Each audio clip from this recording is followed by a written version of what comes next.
Hey! Happy St. David's Day, one and all. What's up, everybody? Shane and Ronnie here. We're live. It's Tuesday. It's Crowcast, episode 88. How are we, Crow family? There's all the regulars, the usual suspects. What's up, everyone? Hope you're all well. You can join us tonight by messaging us in the comments below. So happy to say we got a full nest tonight, folks. Lloyd, Dave, and Shiner will be joining us later on after... Coming up very shortly, our special guest, Mr. Pete Bailey of Primordial Radio, will be joining us very shortly. Ronnie Axford, how are we, brother? I'm very well, mate. That was quite a cheerful intro.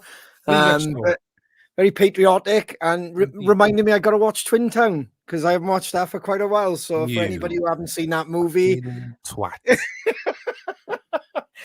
It's such a cool movie. And... yeah, quite a classic in Wales as well. There's a lot of in-jokes, and a lot of people naming each other Bryn Cartwright or fucking Fatty. You know, so there's loads that goes on in there. But yeah, all good. But well, do you remember in download in the one? It was your birthday. Do you remember? Yeah. And we having some technical issues, and we were playing the stage in download. It was the pilot, and yeah, to pass a bit of time, I got everybody to shout, what did I say? You fucking twat. Yeah, to you. Instead of happy birthday, Ronnie Axford, you fucking twat. Incredible. Well, I've been called it many times, but 10,000 people shouting in a tent, that was quite different, I got to be honest. It was very warming. You're very fucking welcome. You're welcome. But yeah, that was an hell of an experience. But yeah, it's cracking movie. Anybody who haven't seen it, thinking what the are they rambling on about? Go and check it out. Twin Town. Like I said, little bit of thing. And Ruth was in the intro as well. You had to include her. Of course, the Godfather, Mr. Tom Jones, like, you know. So, but an exciting week, buddy. New Batman films coming out. Looking forward to watching that. Yeah, it's a weird one because, like, what's the fella's name? I've forgotten his name already. It's Robert Pattinson. That's him.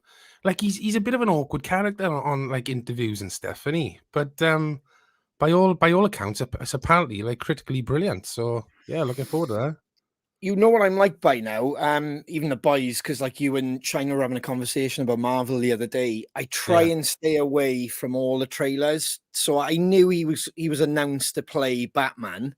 And I'm actually excited, man, because like I'm a massive fan of the Nolan series. Like, you know, that's the vibe for me. That's when like, it's just such a cool that's the Batman that I prefer. And I think when they announced Robert Pattinson, that got me excited. I don't know why. I know he was a twinkly vampire, and that's how I last seen him with my wife. Like, but yeah, I think he's gonna do it, dude. I think anybody after Ben Affleck can't fuck it up. Well, it's got to be better, doesn't it, than Ben Affleck? I don't know, but I don't feel the same, to be honest, because I've seen him in the gear and that, and it just doesn't look right for me. It doesn't look right. I think the head is all wrong. He's got a 5 head, and you know, I know what that's like. It's not good on a superhero, if you ask me. I don't know. He's not doing it for me. So I just hope the acting is phenomenal, and I hope the film just is better than, doesn't matter who's playing Batman. Do you know what I mean? I don't know. We'll see. Oh, there we are. Toby Jepson was talking about it yesterday, and he said it was brilliant. I knew he was going to the premiere. Lucky bugger. I'll have to wait till Friday, but yes, it's a weird one because especially when they do these reboots, it's always a controversial one. But you know, I was one of the people that when they said that Ben Affleck was playing Batman in the last series, I was massively disappointed from the start, and I didn't even give it a chance really. And then when it did kind of come out, I was completely right. I didn't feel he played a good Batman. I was bored. So yeah, it's going to be a tough one. Probably same mindset you're in, but if they can get that story right and it goes the way that I hope it goes, we could have another classic on our thing. But Jesus Christ, how much money are they going to make out of fucking one character, isn't it? It's unbelievable. Keaton and Bale, they're another level. So yeah, he's got to do something really special, or change the character completely. You know, like the Joker. scenario, the character, change it, and yeah, I don't know. We'll see. I tell you what, I do want to go and see though is Studio 666, the Foos. Yes, yeah. I seen Bevis, there he is. I seen he put up a post the other day, he went to watch it. I'm interested to watch that, I gotta be honest. Was it good enough to watch in the cinema? That's what I want to know. Or should I wait to stream it? Oh, there we go. Absolutely hilarious, apparently. Fucking brilliant. So yeah, maybe it's something to look out for then. I was a bit skeptical, but I watched an interview the other day with Dave Grohl, and he's basically said, bands haven't done it for years, have they? Where they've done that kind of movie vibe, like like Beatles did it. They used to do movies and stuff, and obviously everyone knows the Monkees and other bands, but this is a film, isn't it? Like a horror film, Yeah. isn't it? Or But I'm assuming it's got to be like the Tenacious D kind of vibe. Do you know what I mean? It's got like I'm assuming it is. It can't be good as Pick of Destiny, surely to God. But yeah, we'll see again with that. yeah, I there's mean, two films I'm to see. I'm with Bieber there because, like Batman, I can take the risk because I'm into my Marvel and my DC and stuff. But that's my dilemma. The cinema has gone so expensive now. Like when you go for an evening out, it's a case of is it worth just sitting in the house watching it on a stream, like because it's the Foos, isn't it? It's just weird to know that they're in a movie, like so. Yeah, it might be worth it. I'll have to check that one out. Yeah, I can't be streaming stuff. Go to the cinema. Go to the cinema. It's like buy the record, isn't it? Do you know what I mean? Do you know what I mean? It's exactly the same, isn't it? This is us Very now, true. artists. Stop streaming. Go and buy the product. Yeah. Oh no, I pay for the stream, obviously. Obviously. Oh yeah. Oh, anyway, moving on. Moving on. How was your week, Bet? All right. Very good, as you know, because I was with you pretty much all of it. But no, it's great. It's great to be, talking about the new album and making notes. And we're back and forth with Jay, the guy that's mixing it, Jay Ruston in LA. It's exciting because you're looking at your phone every 10 seconds, seeing if something's come over, another version of it, and then you make notes and send it back over. So we're doing a lot of that right now. There's a lot of to and fro in for the new album. But yeah, it's exciting. It's definitely taking a step in the right direction now. So as anything, these things take time, really. So, but we will not. Yeah, just got to have patience, I guess. So yeah, spot on. And exciting news as well about our show. It was announced last week on Crowcast. I've had good word. This is pretty much sold out. So yeah, if there's anybody thinking of tickets now or they're waiting on it, you're pretty much on the last handful of tickets. It's not a massive capacity venue, but it's somewhere that we wanted to play. We like kind of doing different events, don't we? But that's kind of the mantra of the band. If we can kind of go somewhere and make an event out of it. And obviously the night before we're in Chepstow Castle, which yet again, I think speaking to Alid has got a handful of tickets left. So yeah, it's been a great week, positive as well. Like a lot of great response about both shows and all the bands supporting us as well. Like, because there's some great young bands playing as well. So I'm really excited for it, man. absolutely, and a lot of people just the excuse, I guess, to just travel down the road, spend the entire weekend down in Wales, and yeah, making a weekend of it. Why not? Love it. Absolutely love it. And like you said, the boys will be on after. So for anybody who's going to stick around, we'll catch up with them, see how their week's been. But shall we have a guest? Yes, let's do so. Crow family, please welcome the wonderful human being, Mr. Pete Bailey. Hello. Hey, what's up, Pete? Good to know I'm a human being and not some sort of alien. Well, you never know. Do you know, I'm saying that a lot lately. I don't know where I picked that up, but I'm saying it a lot. I find How when are you you, do all those brother? sort of intros, they're very subconscious. You get them from other presenters or other podcasts, and yeah, you don't quite know where they've come from, but take solace in the fact that we all steal from each other, so it's fine. Yeah. Man, so where are you two, brother? You're in your studio where you pretty much spend the majority of your time. I am indeed. So yeah, I'm in Stretford, in Manchester. So I'm about 5 minutes from Old Trafford Cricket Ground. So yeah, literally just around the corner. Obviously, you guys came here pre-COVID, which seems like a lifetime ago now. So yeah, I spend like the vast majority of my time in this studio, and it was kind of like that before COVID, but sort of COVID it accelerated it. But now we're allowed out again. I try and sort of forcibly take myself out, get back to the gigs, and as nice as it is to work from home, it's always good to get out of the goddamn house as well. Yeah, I was going to say, you must have spent a fortune on that chair. That's got to be one comfy chair. It was, actually, I don't think it was too bad because it's not like one of the branded ones. Because like some of the gaming chairs, you see some of the really big like Call of Duty streamers, and you think, oh yeah, their stream looks great. Well, how much is that? Exactly. Like, they get into like 5-6 figures. Like, wow. But yes, it wasn't like the branded gaming chair, but it's like it's pretty good though. It's not very rock and roll to say, but good posture is important when you're working at home every day. So yeah, it's very much needed. Well, especially with yourself, if you're working from there as well. I forgot you live by Old Trafford, actually. That's pretty handy to know in the future when I'm visiting the best football team in Great Britain at the moment. What? Oh, are you what? Are you a Man United fan? I am actually, but that's great to know you live so close. That's great. Plenty of football chat then, because I believe the Newcastle fans say we're the real United. You see.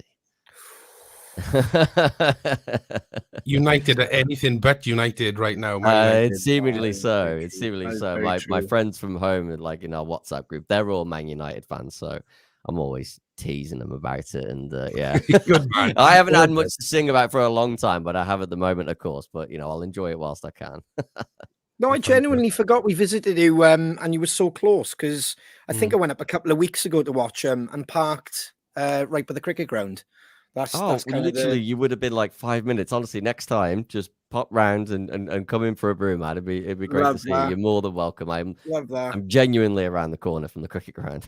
I couldn't believe how many people were renting their drives. That was a mad experience. Oh man, I need to get on that. But then again, I don't own this house. I rent this house, so I'm can I do that cheekily on the sly, or is it worth being booted out by my landlord? Probably not, I guess. But that's a good idea though, because the amount of people we actually have to. So the council here, they give us this book of tickets, and so whenever someone's visit on match day, they have to put the permit out. And if you don't have these things, you will get fined around here. Like they love a good scalp around here, the ticket folks. Oh wow. Bloody hell. Yeah, well, I'll just be hitting you up, mate. Well, yeah, do it, man. Do it. We'll do it that way. For anybody who didn't keep track, obviously, it's a pleasure to have you on because this should have happened in November. And obviously, COVID happened and a ton of other things. And then we ended up in the studio. So it's great that we've managed to reschedule it. And like me and you were talking on the email, and life has got back to semi-normal, which is phenomenal, and you're now back at gigs. How's that been for you? Yeah, really good, because as I said earlier, and firstly as well, thank you for having me, man. I've been loving your podcast. I guess sort of kind of I've been, because obviously interviewing a lot of bands myself, sometimes what I forget to do is just watch and just enjoy. So I kind of have been like a bit of a what you might call a silent majority person. I really enjoyed your chat with Emma and John from Bowering, Jack J. Hutchinson, just a few off the top of my head that were really, really great. So yeah, thank you so much for having me. Honestly, it's so cool to be here. But like getting back to like some sort of normality again has been good, because when I started working at home in 2017, so I had about a couple of years sort of getting used to it, but it was always really balanced out by life. And so it would be, gigs, or even, just getting on holiday for a little bit, or whatever it might have been. So to have that then just become like 24/7. So my experience of the pandemic was a bit of a work fest, actually, because I didn't really know what else to do other than keep myself busy. And if I wasn't working, I'd be reading the news too much. So I probably went into a bit of overdrive with work, mainly just because I could. And I also considered myself lucky because so many people weren't able to work. So, my girlfriend was one of those people. She worked at Ticketmaster, and then it all kind of went pear-shaped. So I consider myself very lucky, but I think I took it too far, and then now I'm kind of like, right, need to get back to life, and get out the office at at 6 of the studio and go, even if it's just go to the pub for an hour on like a Wednesday, and just get out. So it's taken a little while to sort of reintegrate actually back into that, because I think you guys might appreciate, when you have access to do all of these tools, it's very tempting just to never put them down and to keep working and to never stop working. But I'm slowly but surely sort of getting back to a bit of normality and going, actually, remembering what life was like before all of this, and going, it wasn't normal to work 8 a.m. to 8 p.m., 9 p.m. most days. So I think that's kind of where I'm at now. And and well, I'm and Katie will half the time just pop her head in and just go, oi, out. So that's always good. That's a great excuse to go to the pub, though. Fair play. That's top draw. Absolutely. There's a couple of good local ones around here as well. I think we've talked about it on you, man. Of like, I think after the first lockdown, we went for a beer, and we met up, myself, Shane, and a couple of friends, and it was just so sensory of it, like, it's just something that you took for granted, and I don't take it for granted anymore. Like, if anything, I think since that outing, which ended up quite bad for myself, because like we ended up having a tie and a few too many whiskeys, but it was just such an incredible, I don't know, I just can't explain it. Like, just being contained, and like life was like this for so long, and then you kind of forgot how easy it was just to say yes and go for a beer down the pub, or come away from your work and actually enjoy living. So I think it's important what you just said, and start living, like, that was the main thing. Living, reintegrating. I think as you guys were getting ready for the podcast, I heard you mention something about Download Pilot, and I was thinking back to that, because I suppose there's been a bit of a reintegration period now, but Download Pilot was that euphoria moment where it was like, right, and there hadn't been anything up until then. And that, so you mentioned about like the sensory thing of being really weird. I remember going into Download Pilot thinking, I haven't like hugged anyone or done anything for months, and I was actually a bit nervous myself, thinking, oh, like, I'm gonna see people who are friends, like, is that gonna be weird? 10 minutes in, I was like, oh, it's fine, like, it's good. And it was, the whole weekend was just brilliant.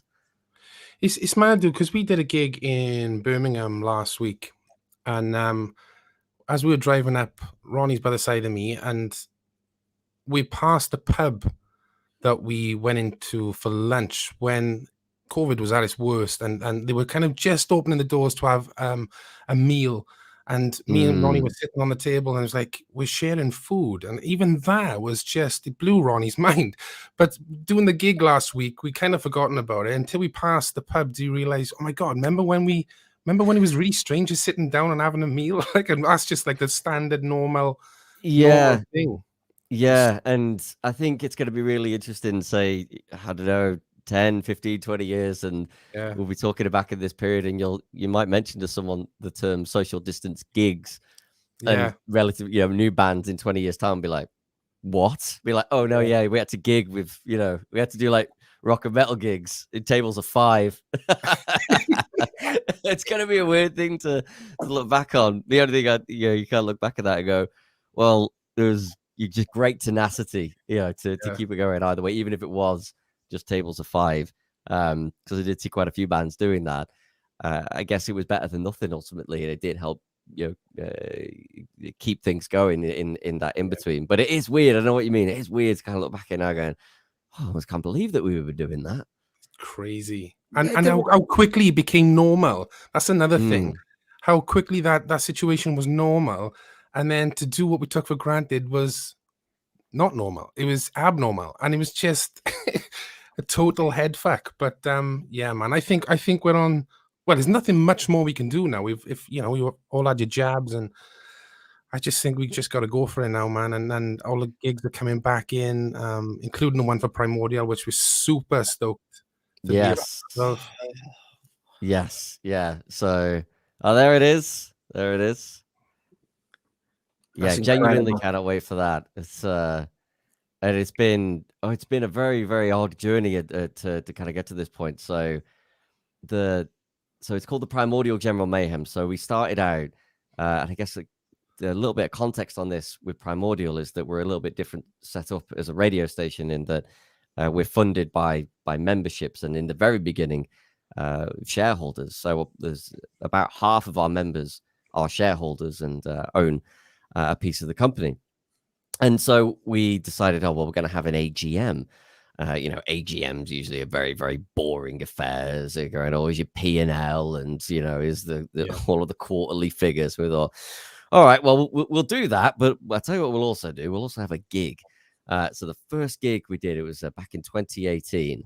It was I'm trying to think now. Headlining was the Virgin Marys. So the Virgin Marys headlined, massive wagons, and Big Boy Bloater and the Limits, and it was 300 people, and we organized it. So we were in the January of 2018, and we knew we wanted to do the gig in April just because it was an AGM. It's kind of where the tax year fell. We thought, right, well, we best do it in April, and we got to January and we thought we really need to book this venue. And so we went from not having anything booked by like the end of January to hosting the gig it must have been about just under 3 months, something like that. So that was a really crazy blitz. Then we had the second year, which was great because we had Massive Wagons back as a co-headline with Evil Scarecrow, which was brilliant. Like, that was so much fun. We had Scarlet Riot and Millie Manders. And then we booked Skindred, and then COVID hit, and we had to wait 2 years for Skindred in the end. And then the Skindred show happened in September of last year. And then, so that was and that's been a bit of a head fuck for us because we waited 2 years for that AGM and we made it happen. We thought, right, because we had to push it to September. So it was in September last year. And we thought, right, okay, we want to get back in on track. We'll get back to April. So that now we're having 2 AGMs in the space of 6 months, essentially. But as it's grown, we dropped the meeting part of it now. So it's just the Primordial General Mayhem, and basically the gig part, all the fun part just kind of took over it all, really. And now it's 20, but we just fuck it. Like, no one's coming for the P&L. No one's coming. And so we do those on Zoom now. Actually, that was one of the benefits because we had to figure out how to still do the AGM whilst we were in lockdown. And so we did it via Zoom, and actually in that instance, we actually figured out it was a better way to do it. So we just continued on doing that. We thought, right, screw it, we'll continue on. And then, so now we're back in April with you guys, headline on the Friday and Dinosaur Pileup. And Devin, not quite sure. Still don't know how Moose blagged that one. There's a bit of a backstory on that. Incredible. There's a bit of a backstory on that one. In that, so Moose is from Vancouver over in Canada. So Moose is our breakfast presenter, and he's also the CEO at Primordial Radio. So Moose is from Vancouver, and I'm pretty sure Dev's from pretty much the same way as well. But our voiceover for the radio station is a guy called Bill Courage. So when I'm saying like the voiceover for the station, the bits in between the songs, hear them at all radio stations, Primordial Radio. He's a really deep voice guy. But he's an absolute legend. But Bill is also, as well as doing like our stuff, he does like stuff for like big films, big cinemas, and he did the voiceover for Dev's Royal Albert Hall show the first time around in about 2014, and he did the voiceover for the whole Devin Townsend album. And so the three of them know each other quite well. And there's sort of this kind of this weird thing going on. Like, they're all pretty fun. Like, Dev's weird, Moose is weird, Bill's weird. They're all fucking weird, right? But in the best kind of way. And then Devin obviously headlined Bloodstock Festival last year, and somehow Moose ended up on stage as part of the choir. And I don't know what Moose said on that stage of that choir, but whatever happened. Yeah, what's he got on Dev? I don't know what's going on there, but he had something in his back pocket and managed to convince Dev to do an acoustic set for us. So yeah, we're so looking forward to that. I think that's a brilliant story. And like, tell us more about Primordial. So how did you get involved with it? Were you there right from the start, or? Yeah, so this goes back even further. So do you guys remember the station Team Rock? Yeah. Yes. Yep. Yeah, so we were all a part of Team Rock back in the day. So Moose was so Team Rock as a company Yeah. was a much larger entity that owned Metal Hammer magazine, Classic Rock magazine, Prog magazine, and it also had a radio station. So Moose was the head of the radio station. Dewsbury was the drive time presenter. I started out as a producer at Team Rock, and then eventually ended up as head of music, much to Dewsbury's disdain, because I essentially unseated him from that role at Team Rock, and we still joke about it today, but it's all good. So we were all part of Team Rock from 2013 to 2016. And for so many reasons, of which it would take a podcast in of its own, it did fail quite spectacularly in the end, and it didn't work out. Which was a real shame. But what we came out of that thinking that it would probably, there was a large feeling from all of us going, this is probably the end of the road for us, and we were going our separate ways. And like, I was actually in tears when Team Rock collapsed, because we'd all put so much into it, and it basically collapsed overnight. So it was quite a shock to the system, and we all had like a big emotional connection to it. So then there was this period in the summer of 2016 when we all kind of knew it was over, and we were kind of, I guess, doing a bit of soul searching, going, is that it? Is that the end of it? Or is there another way? Is there a way in which we can do this ourselves? Can we do this ourselves? Is there anybody interested? Would anybody be interested to have a radio station like Team Rock, but perhaps a little bit different? So it started out with Moose and Jews in Moose's living room. There's a sort of infamous story of Moose's drinking chair, where the pair of them were, just having a few berries, and then I came just shortly after that. And then so we started Primordial Radio as a podcast initially, and we started out very, very ground up, because the one thing that we had no idea about was whether actually anybody cared or not, which was it was a bit of a scary thing at the time, because it's you sort of put yourself out there a bit and going, well, does anybody give a fuck? And then the answer could be no. You're like, oh. And I'm sure it's like that, when you start gigging as a band. And I've said many times that I think for a band that it's so much harder playing to 10 people than it is to 1,000. Sure. So like, it was kind of like that for us in those early days. So we started out as a podcast, and we were going, well, we're thinking about doing this. Would you be interested? And we had the socials, and we started building it up. And then we did something called the Long Road to Brewing, which basically was a pub crawl. And we went to, I think it was 30 cities in 7 days. So we split up the three of us. So I went to 7 cities. Jews went to 7 cities, Moose, and then we went to a few other places. And basically, it was a massive. It basically was a huge piss up, but really, actually, what we were doing was speaking to people and finding out, if we were to do this, would you be interested? And that was really interesting, because we got to see and really get to know like the actual community and the actual people behind it, rather than it being right, we're going to do a research survey on Facebook and, and find out, is anyone interested? Right, we're going to sort of press the flesh, and we'll go and find out. And we actually, I was flat broke at that point, and couldn't even afford, a hotel or anything. So I was relying on the community to put me up. And I'll never forget Southampton. So went to Southampton, and literally one person turned up. Carl Dyke, and me and him sat in the pub for about 3 or 4 hours. And I was talking to him about Primordial, and then he put me up for the night. And then I went on, and then there was 2 people in Cardiff for me. So I doubled my audience. And then by the time we got to Birmingham, there was maybe like 30 people for us. And it sort of was gaining a little bit of momentum just on that particular one. So we kind of got a sense from that that there was essentially a demand, and there certainly was a hunger to have a rock and metal station in the UK that was going to play the music that we wanted to do and have all the freedoms and that sort of thing.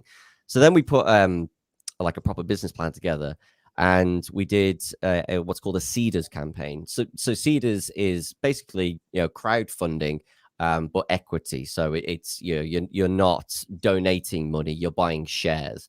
So on the first raise in 2017, we raised £135,000, and that got the company off the ground. So then that was we were able then to buy the tech to get the radio station up, and also as well just to be able to pay ourselves a wage to run the thing.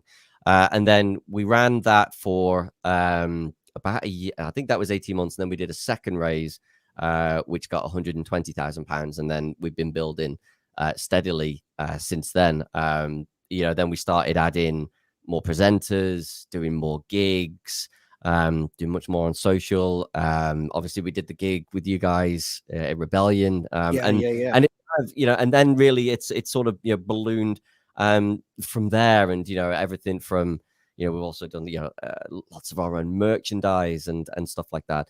So it's been a very, very grassroots campaign to get the radio station to where it is today. Very, very unconventional, but certainly wouldn't change a single bit of it. I do feel like we actually have kind of done it the way in which a lot of bands start out with like nothing and just grafting. Yes, totally organic. Literally, I love that comment you just said. What was it? Press the Flesh, was it? Yes, yeah.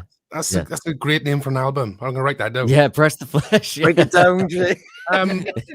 No, I love that, dude, because everybody can talk the talk, but it's the people that actually get up and go and do it. I love that, like, because everyone's got the best ideas in the world, and on paper it looks fantastic, but I think that's sometimes why you can have a business plan and on paper it looks incredible, but if you don't do your research and actually get to know your clientele, so to speak, you're fucked.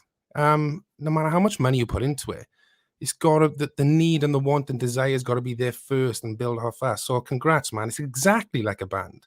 Exactly like a band. Yeah, and it's been exactly like a band in that there's been many, many ups and downs as well, because I'm sure you'll know when that euphoria you probably had when you maybe sold out your first ever gig as Those Time of Crows, and you thought, all right, it's plain sailing. They're like, and then the grind and the ups and the downs, and coming on stage and saying, "Are you ready? Fuck off." Yeah. And we definitely have had that. So certainly in the I guess because it's different, because our biggest challenge, like, so I think when it comes to a band, the biggest challenge is winning over someone who just does not know you. So probably for yourselves, it's like winning over a download festival crowd. Okay, you'll probably, to be fair, you'll have a good amount actually there for you now. But the first time you played download, you probably were playing to a lot of new people, or even if you're going out on a big support tour, you see it with bands like Maiden and Slayer when they were touring. It's like really hard to win over those fans, and so that's been like sort of our experience as well, because radio has always traditionally been free. Certainly in the minds of how people have their relationship with radio, because the BBC is funded via the license fee. I think sometimes people do forget that the BBC radio stations are paid for via the TV license. So there is some sort of mechanism of finance there. But for the most part, people still view it as free. And then, of course, for the commercial stations, they're funded by advertisements. So the big problem that we faced in all of this was that because in terms of the music we play, it's very broad and it is heavy. Like, we will play everything from like, Behemoth to you guys and bands like Neck Deep. And so it's a real broad mix of everything you'll get within like the whole universe of rock and metal. That actually isn't too appealing to advertisers because advertisers want like the biggest audience possible. But we felt that it was appealing to rock and metal fans. And so it's still quite a jump for people to go like, if you want this, you will have to pay for it. So it's $5.99 a month or £60 a year. And I understand like subscriptions, fatigue and stuff like that. But for us, it's not just so much about like, hey, give us your money. Okay, that would also be good. Give us your money, please. All this shit's not going to pay for itself. And those pub crawls won't pay for themselves either. For us, actually, really what it was about is it was a lot to do with the power structure. So genuinely, our boss is my boss is all of the members of the station. And so if they're not happy about something, they'll let us know. But they're shareholders, they're members, which is a completely different relationship to the way it goes with advertisers. Now, I'm not having to dig at the way in which commercial stations run, because they can make it work for them, and well done them. But if advertisers aren't happy about something, they will step in and go, we don't want this music on the station, and it will come off. And that for us was just like, that was a point of principle we couldn't concede. That was like, no, that's not why we're here. Like, if you wanted to do that, I could just go and get a gig at Capitol or whatever, but that's not why I'm here. If I can't riff about the music that I love, if I can't introduce people to amazing new bands, like yourselves over the past few years and others that are coming up now, it's just not worth my time. But having that infrastructure in place is required. So for us, it was just, so much more about putting the community literally in charge of it, and funded by them. And then that means we are beholden to no one but the listeners of the station. It's a difficult message to get across, but I think when we do get it across, people do start to become receptive. I love it, dude. It's like power to the people, and you're all in the same boat. If one fails, you all fail. You're all a part of it, dude. It's almost like the country should be run like that too. I'm like, I can feel myself getting all worked up here, because the current state of affairs in this bastard country, like the politicians and stuff. Like, can you imagine? I don't even think there's a choice. It's an illusion. Politicians and governments are put there to make you think you've got a choice. You either vote this or you vote that. But imagine the power of if the people in the same, logically, the same way as this radio station's made, and we all are the same. We're putting money into it. It's not. The politicians, it's just like a fucking, oh, what do you want? And then you vote for it. You don't fucking get it anyway. Or changes in the manifesto. Like, if it's all bullshit. I'm going to go on a rant here now, because I can feel. I have to be careful with politics, because I think everyone's got their views. I guess generally I try to stay out of it. Not because I don't want to speak up on certain issues, but more I found that I think when I was a bit younger, when I was maybe about like 23, 24, I was like tweeting and Facebooking a lot about politics, and I found that I was just getting dragged into endless arguments about it, and wasn't really necessarily actually making much difference. So I'm perhaps I sort of quietly support my causes now. So donate to various charities, and dude, I don't even, I'm not even sitting here like highly political. I'm just sitting here almost. People think they've got a choice, and the only time people have choice is when they take control of what they spend their money on and the choices they make individually. And that's what I'm getting at. So you organically have brought this to the community, and the rock community is like no other. It's unbelievable. Yes. Like they all stick together, and I would take them over any sports jocks, then, because like they are in with you. If they're with you, they're right on your shoulder. So it's that, really. The minute you give people the choice and power where they spend their money, and they can dictate on how they want to see things, like an organization like a radio, I think that's the future. I think having this hierarchy where you think you've got a choice, and you think if I vote for this person, they're gonna see through for me. They fucking don't. Get rid of it all. Scrap it all. Like the main issue that I can see is just there's so much corruption in the background that you can't see. Like, money buys you a lot of influence, and I've always had I've always thought the whole way in which lobbying works is very strange to me. I get that you can have good companies lobbying, I guess, but it depends on your view of what is good. But I've always found it very, very strange that money buys you access and privilege to politicians. Like, I kind of thought that's what the manifesto and our votes were really about. So money's definitely a corrupter when it comes to politics, I think. But I agree with you completely, particularly about the false choices that are out there. But certainly, I think the more power that you can put back into people's hands, people shouldn't be scared of that either. So, like, particularly, I've worked for a lot of different media companies and organizations over the years, and I've genuinely in boardrooms, there's been laughter about going, oh no, what, you want to know what the people think? God, no. Like I've genuinely heard that being said at various large media organizations. But from our experience of it has been it's been enlightening, it's been challenging, but it's also been so soul fulfilling.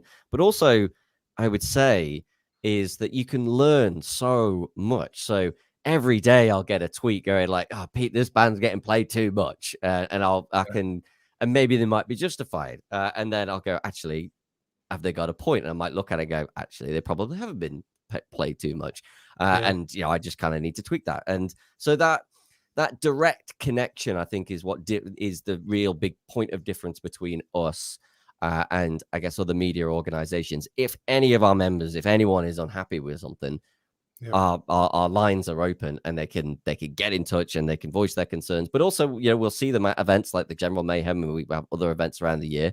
And very often I'll have conversations with various of the members who come up, and they'll voice some concerns going, I'm not too sure about this, in terms of the direction of the station. Is it the best thing? But having that dialogue with them exactly is paramount. But also, you get to learn so much. But also, what we have really learned, there's nothing to be afraid of. Like, there's genuinely nothing to be afraid of. And it's like, get out of your echo chamber and listen to what people are telling you. So we always try and every step of the way make sure that everything we do is to the benefit of the people that are there. Our biggest challenge is like anyone else, I think, is just trying to bring people into that, because it's like, pay, motherfucker. Because that's what a lot of people see, is that it's the first thing they see, and they're like, "Oh, I pay, fuck you." I think the real people though, but I mean, I love how organic it is, and this really floats my boat, the way it's all set up. But like, you get some people who are like, who want something for nothing. That's the problem. That mentality of, like you said earlier, just trying to change that look on. If you want something specific, 9 times out of 10, you've got to pay for that. And this shouldn't be a luxury, but it kind of is. And I would rather put money towards something I'm passionate about than not, and keep pressing that station and trying to hopefully find a song that I like.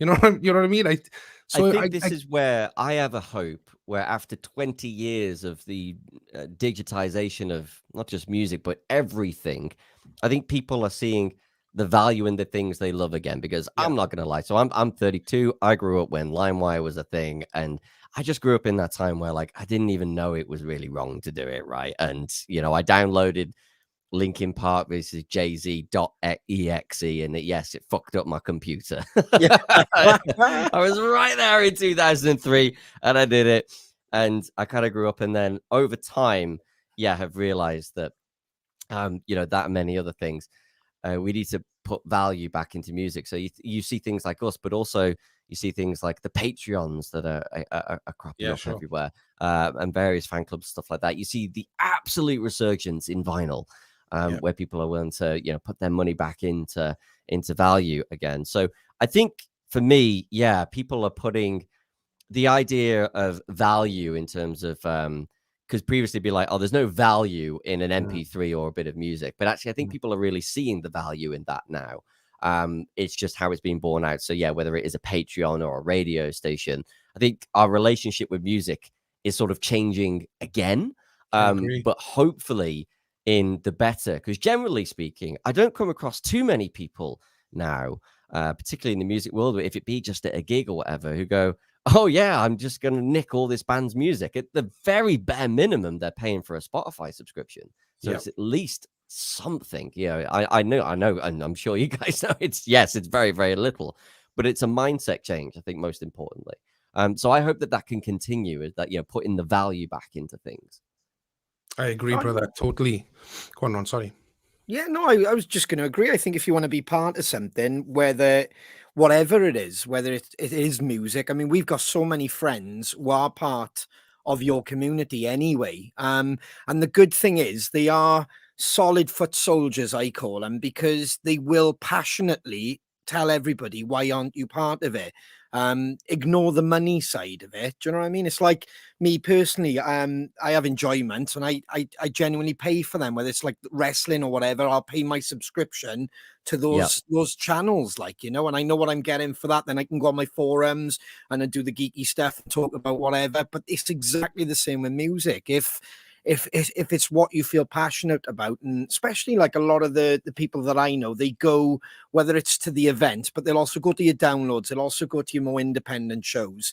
So it is that community, plus they get to listen to a radio show that plays bands, like I said, that pretty much other people might not tend to put on there. So yeah, that's again, it's the beauty of it, is that we can take those risks, and I'm sure you guys will know just how hard it is to get your song on radio. It's so difficult, and I think Emma Scott covered that really well in your podcast, where she was talking about the 30-second cutoff, and it's a thing. I mean, and I've seen it firsthand as well. If your chorus doesn't kick in by 32 seconds, it's like, so it's really hard. Some of the tracks that we've had on playlist, I mean, we had a band, probably one of our most popular tracks maybe a couple of years ago, was the band Wardruna, who are a Norwegian folk band, and it was a 9-minute like epic from like basically that would appear on a TV show like Vikings. But again, we took the risk, and the fam, they absolutely loved it. So we do get to afford that risk. That, and yeah, I guess the other nice thing, we don't have the adverts. So yeah, that's always a nice thing. But yeah, on the community side thing, it's like, yeah, you value your wrestling, and various other subscriptions. So it's just about giving people that value as well, and go, right, what do you value? Cool. Right, we're going to do that for you, and we'll keep delivering for you, week in, week out.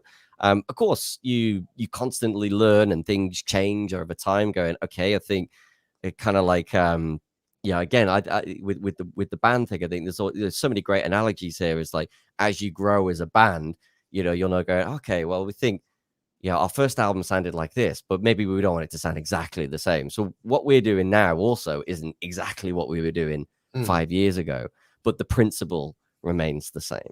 At the heart of it, about what we're doing, and the real core of it is to our mission statement, if you will, when we started Hull, was to serve the rock and metal community. That flat out was it, and and that's it, and it comes in different guises, but that's what we can continue to do. And although it's been tough, but it's been a lot of fun at the same time. It's been like nothing I've ever done in my life. Yeah. So how many years have you been with Primordial? 2017 we started officially the radio. So I think there was sort of flitters of ideas at late 2016, but I say our official start was September 2017 was when we first started broadcasting. Wow, man. Congrats, man. That's brilliant. And it's only getting stronger. The link up there, guys, if you want to subscribe. It's over 2,000 members now, Pete. Yeah, so we're over 2,000, of which 1,700 are paying, and then we've got about 30,000 across social. We're doing stuff on YouTube and stuff like that now, and like you're sort of building up the Instagram. So I think we're trying to sort of strike a balance a little bit, where we're doing a little bit of free stuff here and there. So maybe there's like a little bit more, a few more snippets on YouTube, so folks can kind of like get a little taste of us. And then then we'll sort of kind of like when you go into a shop, right? We'll give you the cheese sampler, and then it's like, right, we'll get you hooked. We'll get you hooked, and then we're going to charge you all the money. Then you're going to walk away with all the cheese, right? You only got to say cheese to Ronnie and Dave; they'll be all over. Although I just remember, because you're talking like Ronnie, you said about the fact that some of your fans are connected and a part of the radio station. There's actually like relations as well. So we have a member, Jonathan Wingchurch, who is related to David. I can't remember I think he's his uncle. Oh, wow. Yeah. So one of our members, Jonathan Wingchurch, has been with us for years. I'm pretty sure he's David's uncle. Wow. Oh, we'll ask him that. He probably, I'm sure he'll authorize it. I think he's off somewhere a second, but yeah, he will definitely, mate, honestly, there's so many people I know. Like I received texts today, telling me to say stuff online to kind of wind you up and stuff. But I love that. I'll go for it. It was the banter it was. Well, Mike Davis, mate, he's a the Emperor of South Wales. There you go. There it is. He said, literally mention my name and he will call me the Emperor of South Wales. So that came about, right? Because Mike Davis is one of the members of the community, and we did a lot of streams over lockdown in Twitch, and we were doing like we got the fam to send in various it was like demos of bands they've been in, because there's the amazing thing about the community is that there's so many talented individuals within the community. I think the most mind-blowing one recently, there was that story that broke about about a week or two ago about was it nuclear fusion, that they're figuring out how to get the nuclear fusion energy. One of the scientists of that is one of the members of our community, which just and I was watching her on BBC going, what the fuck? Like that blew my mind. But Mike Davis, we were chatting about stuff on the stream, and he kept sending in these demos. He was like, oh, well, this was this band we supported Funeral for a Friend. Oh, this is this band we supported Dub War. Oh, this is this band we supported. Yeah, I was like, you're the freaking Emperor of South Wales, man. I swear, bands. He's done it all down in South Wales. He's done it all. So yeah, Mike Davis is the absolute Emperor of South Wales.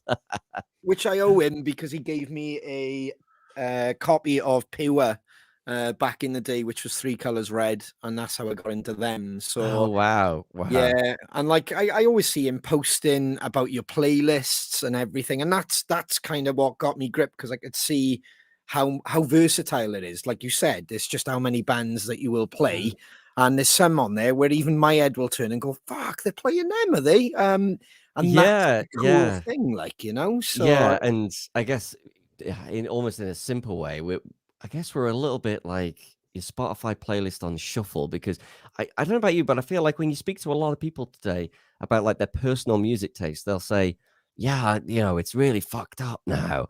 Like I'll listen to this or to that, but there isn't and certainly outside of our world, I haven't seen a radio station that's been like, it's always much more defined. So we are kind of a little bit on shuffle at times. And that actually, to be fair, and I can totally get it, it can be jarring even to me at times, because there are sudden shifts. I think today the biggest shift we saw, I think Phil Beddoe was tweeting about it earlier, one of our members. He was saying from Arch Enemy to Punk Rock Factory, only on Primordial. So you're going from literally melodic death metal to a parody punk rock band. Yeah. So at times that can get jarring, and so I could totally get that. It probably is. It's to a certain amount to our detriment, because we probably could tighten up a bit and keep people happy, but we still like like to have the diversity. I would say if you're ever going to listen, if you're new to Primordial, you're ever just going to listen and you come in on a Friday, just be wary of Fridays, because again, this is something that I don't think any radio station has ever done before. So Fridays is called Free Spin Friday, and it starts at 7:00 in the morning and runs until 6 p.m. Every single song is a listener request, and there is no sort of curation in a sense. It is just like 2,000 members go just into the pot, and so yeah, it's 11 hours of requests all day. Now that can go. Now that like when you're back in the day, you go to a house party, everyone's changing the aux chord, and it's like. It's like that. Yeah, Free Spin Friday is a little bit like that, but it's good fun. It's good fun. That's brilliant. Bloody how did you get to this point? Was this something that you always wanted to do? Were you that guy in school, constantly recording, or yes, yeah. So I guess my earliest memory of rock music was flicking on Kerrang TV back in the day. To be fair, they're probably still playing it. But it was, and I try not to make that dig, but I think it's just become apparent to everyone in the scene now. But no, it was Papa Roach's Last Resort, and it kicked in, Cut My Life into Pieces. And I think I was about 10 or 11. I was like, oh my God, what the hell was that? And then you also had bands like Slipknot coming out with Wait and Bleed, and then there was Limp Bizkit. And then there was wrestling as well. Now, I know obviously you love your wrestling, Ronnie. So for me, I was so into wrestling for a good sort of 5-6 years. I have kind of fallen out with it, not because I don't like wrestling. I think just because don't say because you grew up or anything. No, God, no. If anything, it's the time zones and stuff. And because I used to tape it on VHS, and my first wrestling show that I taped was the Royal Rumble 2000. If you remember that, with Rikishi and Scotty 2 Hotty doing the dance, and Cactus Jack had his pin tacks at the back, and but linked to all of that was rock music, and so that was like my gateway in. And then I was also a skater as well. So I was really into skateboarding, and I skated for a good 6 or 7 years and nearly got a sponsorship at one point when I was about 16 years old. Wow. And then I kind of tailed off more into music. So when I got to college, so at school, when I was at school, I didn't really enjoy school too much. I got a little bit better towards like year 10, 11. But I was sort of finding my feet, going like, what did I enjoy? So I actually ended up doing okay just at the back end of school. But I kind of struggled a little bit because in the town that I grew up, you're being into rock music, you get, Grebo and like all of the usual bullshit. But I had like a good core of mates, so we were definitely like, the skater crew and all that. So it was quite tribal. Like when I grew up, it was very, very tribal, like listening to rock music. And I think that like formed a big part of my personality back then. And then, so when I got to college, I went off to study multimedia, as everybody did in 2005. I had no idea what I wanted to do. So I just kind of went off and went to college and thought, right, let's just try and figure it out. Probably one of the best things I did, because I got to learn Photoshop, which is like where I spend about 90% of my time now. But through that, I ended up realizing that, I really, I knew that all I wanted to do, regardless of where I ended up, it just had to be something to do with music, because I'd also gotten into drumming at that point. And a big turning point for my life was I met Nico McBrain when I was 16. And I was, I said I was at college. I didn't really know what I wanted to do in my life, but I just wanted to do something with music. And so I went to one of these drum clinics. It was actually in Manchester. My dad took me. And I was so blown away by Nico, not just because he was an amazing drummer. And I'm sure if you guys have ever met him over the years, but man, that's a guy that lights up the room. Nico's personality is larger than life in his stories and everything. And it actually led to me. So I had 2 fake IDs when I was 16. And I used them to get some tattoos, one of which was this Iron Maiden one. Now, I don't regret getting this Iron Maiden tattoo at all. It could look better. So I got the drumsticks and the Maiden. I'm going to get it properly sorted out one day. I'll leave it, bro. I'll leave that. I'll leave it, but I want to get something around. I won't ever go over it, but I'll enhance the reasoning behind it just to make it look good. So yeah, I use my fake IDs to get this tattoo, and then. But for me, I walked away with so much inspiration from Nico going, you know what, if I am half as happy as Nico is, I think I'll be okay in life. Okay, the money thing, yes, it'd be nice to be as successful as Nico, I mean, whatever. But really, actually what I took from it was going, there's a man who's just enjoying his life, and he's been playing drums, even back then, he'd been playing drums in Maiden for about 20, 30 years. And so then, after that, played in loads of different bands as a drummer. They were all shit. And I love my mates dearly. We play with. Although to be fair, the best gig I probably did, we supported Heaven's Basement at Central Station in Wrexham. The band name was a bit bad though. We were called Son of a Gun.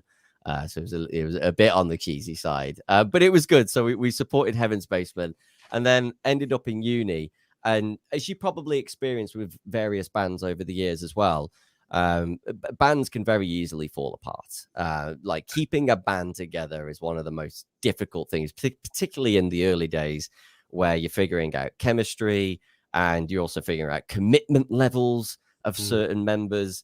And I went through that process about 3 or 4 times. I think after my 4th band disintegrated within a couple of years, I went, oh man, I just want to get into some rhythm. And then I got into radio by like pure chance. So the community radio station in Wrexham, Calon FM, was linked to the University Glyndŵr. And as part of my module course, they said, do you want to do like a heavy metal show? I said, oh yeah, well, yeah, that sounds like fun. I'll give it a go. So I put together this show, and they allowed me half an hour at midnight on a Tuesday. And I think the first band I played was Emperor. just to make a point back then.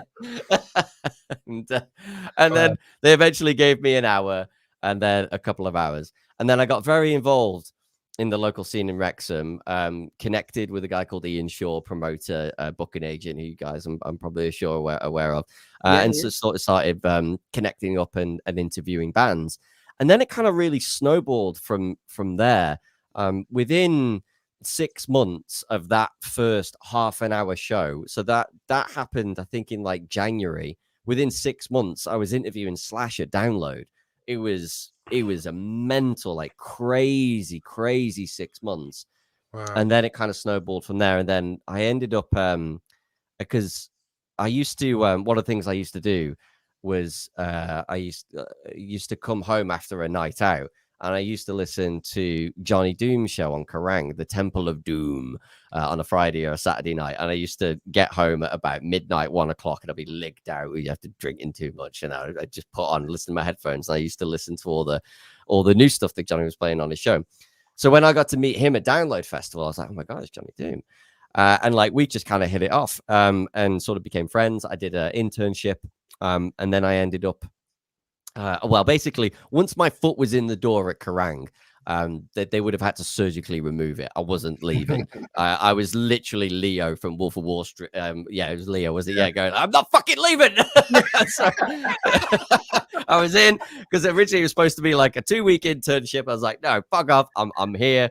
And I made brews and everything for a good couple of years, and was at Kerrang for a few years. And then after that, into Team Rock. And then, I guess, the rest is sort of history after there. So, it was a long sort of way, I guess. All through it, though, was just, I guess, as cheesy as I might say, was just always, actually, more than anything, there was just this desire to play good music to people, and just get music to people. Because I think when we're left to our own devices, we fall back into the things that we know we like.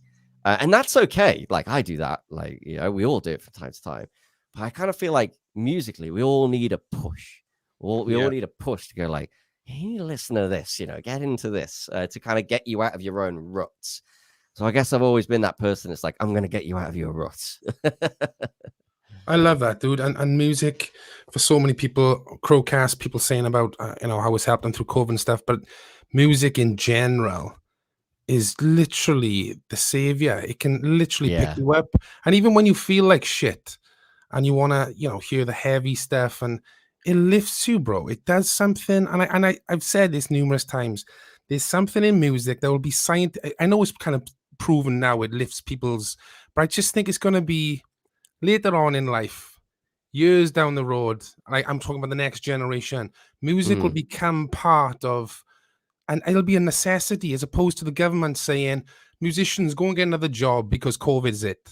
Like, it's the reason why Nico is so happy. Do you know what I mean? Music has been his life, and he's lived and given it to other people. And it's so fucking powerful, dude. And I think if you've got the drive like you have to, and that's your center of attention, anybody that has music at the center of attention, whether even if they're not going to be a musician or in radio, they're happier. They understand.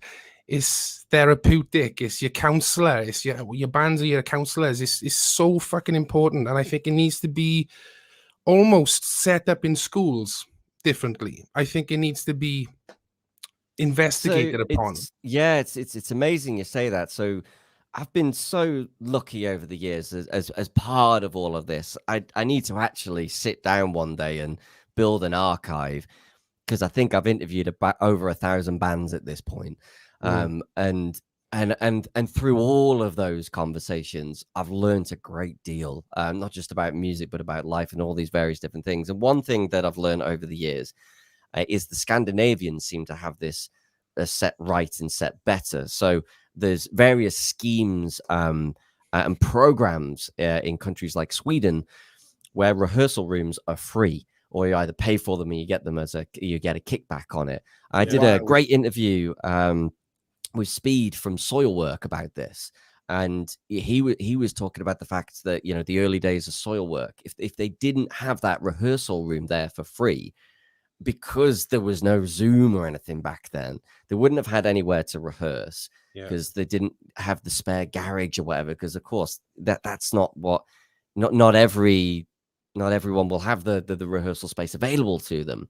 And so those are the things we don't see. And I think there's probably untold talents that have been lost because they didn't have the resources there just to get them off the ground. There was I hope it's still going. There was a rehearsal rooms next door to Central Station back in the day, and we used to literally, pop our heads in and take them from those rehearsal rooms and get them on their first gig supporting a big band. It was that direct, and that was incredible. But I do think that things like rehearsal spaces, I think looking at it differently in schools, and this is one thing that we learned from the pandemic as well, and I think it's the broader entertainment industry. But I think it's worth $4 billion in the UK. Like, it's one of the biggest sectors. I actually feel like a bit more respect for the music industry is needed, because the amount of revenue that music brings, because it's not just the gig ticket. In that process, you're going to have a t-shirt printing company.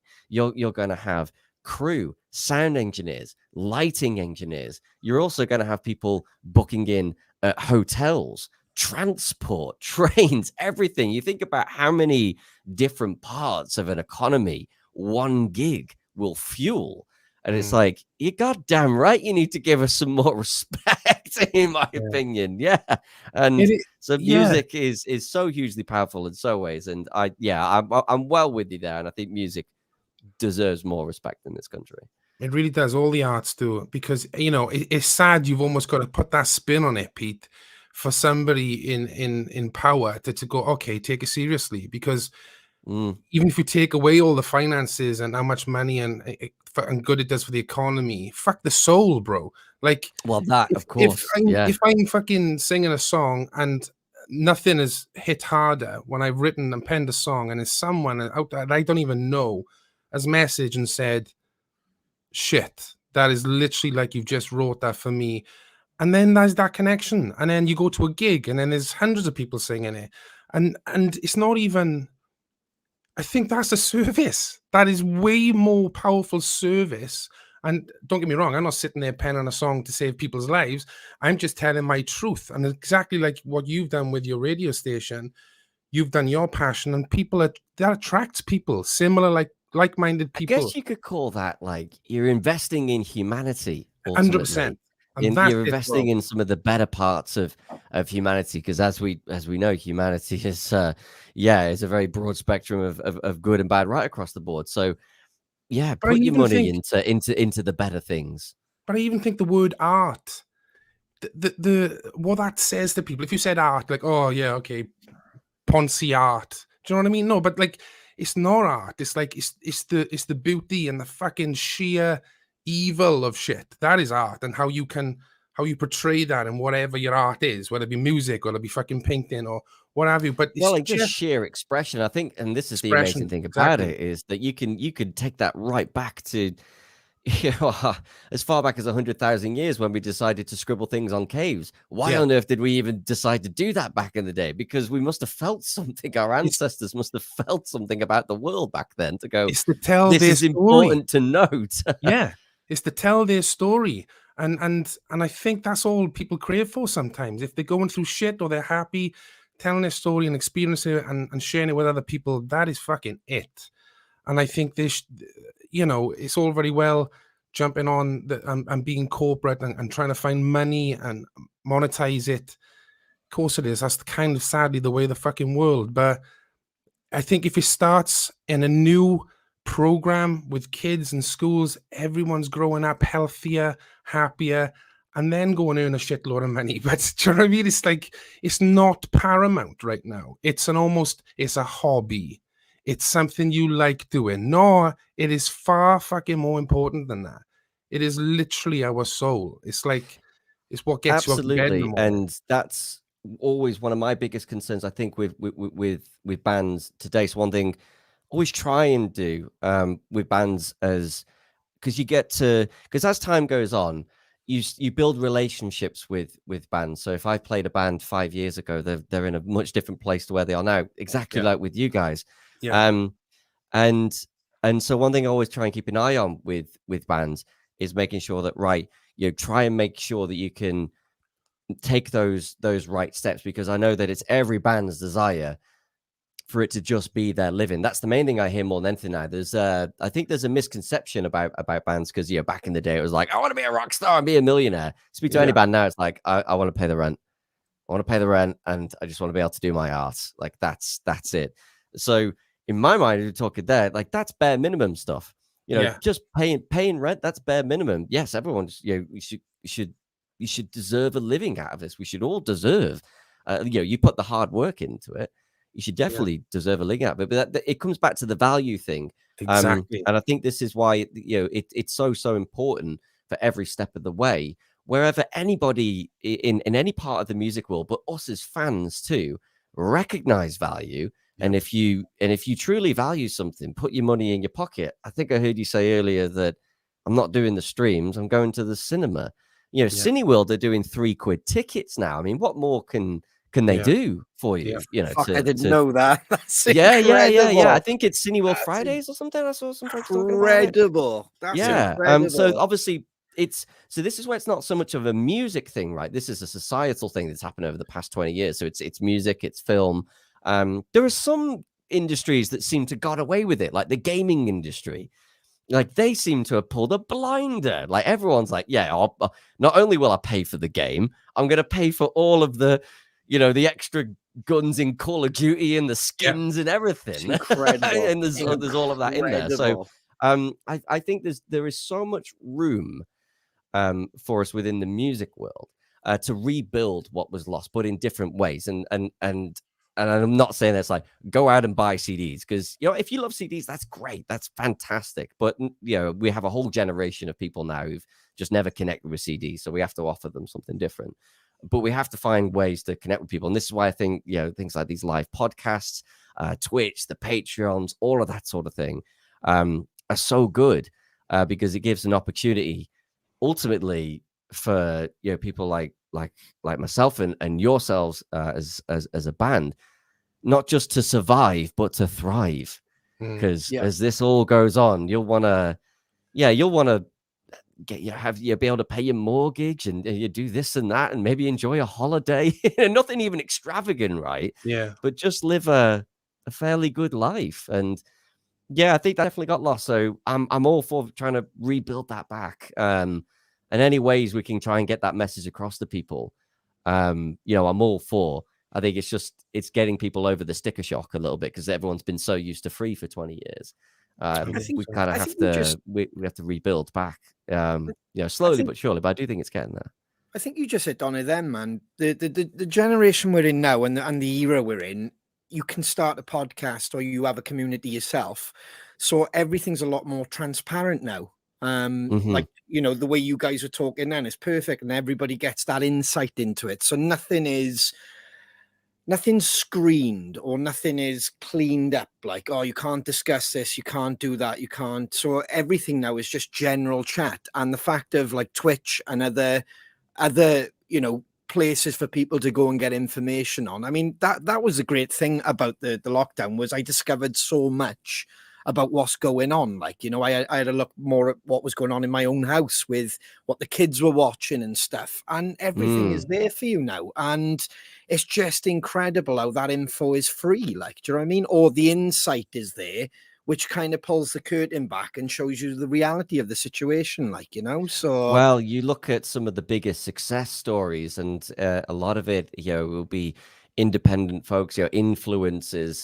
The ones that are really succeeding aren't necessarily, yes, the big media organizations can do it, but people are starting up, YouTube channels, Twitch channels from their bedrooms, and just with this sheer willpower, they are eclipsing some of these media organizations. Well, why is that? It's because what they're offering is genuine and authentic, and that's something that which people will really connect to. So I guess it's not even so much about the money in that sense. It's more about offering something that people really, again, really want and really value. Well, I think I'd be really good at not interviewing you guys or like asking you guys to do questions. But rather, you just you said there about lockdown and how it rejigged things.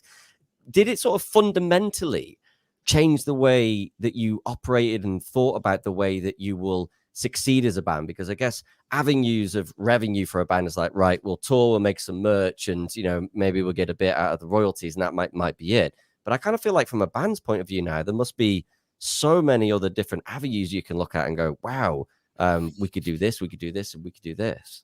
It's funny enough, Shane, like I can't say what it is at the moment, but like Shane said the other day, an idea, we were just chatting when we in our HQ, and it was the case of he had another idea off the back of this, because a lot of people have really resonated with Crowcast, like, do you know what I mean? And the whole point of this was a shitty time. Let's learn how to do this, because to some people it's quite simple, but to us it was like, let's set it up, let's work it out. There were a little few kinks. Then all of a sudden it was that, yet again, curtain back, years our lives. This is kind of what we're going through. A lot of bands didn't want to do that, which was fair enough. We decided to get, whether it be, pissed certain Tuesdays, and then we start chatting to people, and then you're getting an insight to their lives and the hard. And I think a lot of people didn't realize how hard it was, for musicians, for actors, actresses, whoever it would have been at that point, how hard it was and their journey to get to that point. And like you just said then, of the struggles of the arts, and all we wanted was to make a living. That is the truth, like, that's any band's truth. But off the back of this, off the back of the last record, off the back of our community, which kind of like we got on the back of a van, didn't we? And we just went for it, Shane, and we played anywhere, mate. I mean, there's promoters we speak to now, and they'll probably say it themselves, that we got in a van, which I only realized was about 4 years ago, and basically played for free. Yet people are like, oh my God, that was incredible. And you're starting to pull the crowds in, but we pay, we actually probably paid to play, because by the time we rented a van, took time off work, traveled, petrol in, and I'm not giving the small violin, because there's bands out there right now doing it, like, and I think we just put money at the back of our minds and just focused on enjoying what we were doing in that moment. And whether I think that's great advice for any young band starting up, is don't worry about the money early doors, like enjoy it first, and then worry about the money later. Totally. Yeah. I mean, we know bands now. I wouldn't put them under the bus, but they'll earn, say, £100 or £150, and they'll go straight to the bar and drink it. And fair play, rock and roll, and get, enjoy that night. I don't want to be the dad and say you should put that £150 back into your band, because that £150 could buy you some t-shirts, and if the fans like you, they will buy the merch, and then you'll buy more merch, and that's how it kind of starts.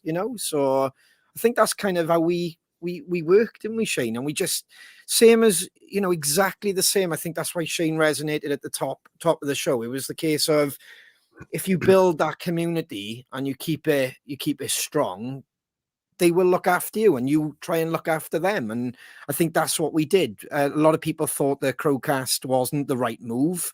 But in my eyes, I think it was always the right move, because it was the case of, we wanted to stay active, and we wanted to keep people in touch, and we wanted to know how people were doing. And if you build that community, you don't shut down that communication, like, you guys don't.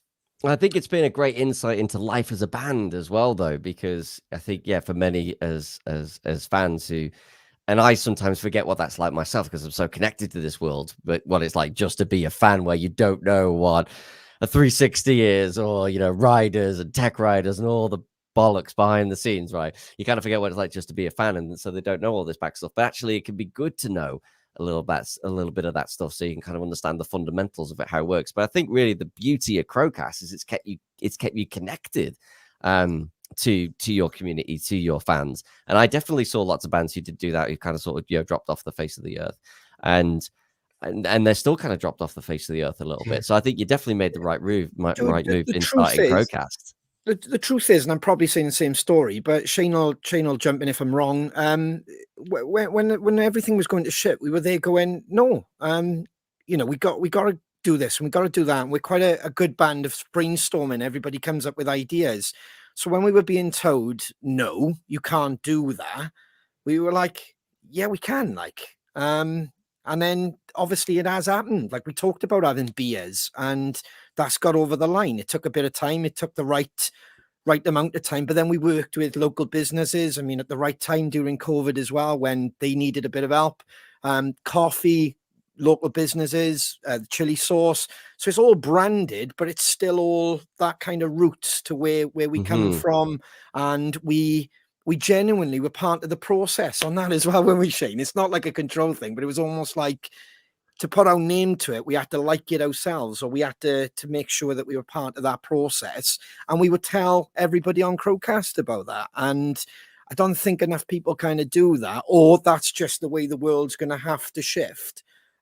Because people are unlocking doors, whether it be podcasts or whether it be radio shows, etc., which are more transparent. That just becomes the norm then, where you have to give away more yourself. So yeah, they have struck a lot of ideas for us and where to take the band in the future, what we could do off the back of the band. But it takes that community to buy into it. And like you said, like the subscription, give us your money or whatever, but you do need that. It's a to and a throw. We'll give a bit of that. We need a bit of that. And then we can grow it. And then that becomes yours as well.